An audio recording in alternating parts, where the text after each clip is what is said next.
2 वक्त की रोटी कमाता हूँ, 5 वक्त की नमाज पढ़ता हूँ। इससे ज्यादा मेरी जरूरत नहीं और मुझे खरीदने की तेरी औकात नहीं।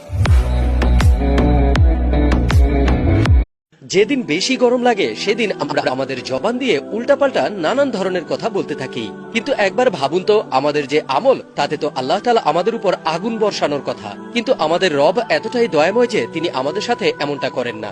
তো যেদিন বেশি গরম হয় সেদিন আল্লাহ তাআলা ফেরেশতাদেরকে জমিনে পাঠান, বলে এই ফেরেশতারা তোমরা জমিনে যাও, দেখো এই গরমে আমার বান্দারা কি বলে। কেউ যদি এই ছোট দোয়াটি পড়ে, আল্লাহুম্মা আযিরনি মিন হাররি জাহান্নামা, এর অর্থ হলো আল্লাহ এই গরমের মোকাবেলায় আপনি আমাকে জাহান্নামের গরম থেকে বাঁচান, তখন আল্লাহ তাআলা ফেরেশতাদেরকে সাক্ষী রেখে ওই ব্যক্তিকে জাহান্নামের গরম থেকে মাফ করে দেন।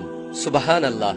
এই জন্য সবার কাছে এটা রিকোয়েস্ট যে গরমে বিরক্ত না হয়ে অন্তত মুখে একবার হলেও এই ছোট্ট দোয়াটি উচ্চারণ করুন আর অনেকের সাথে শেয়ার করুন।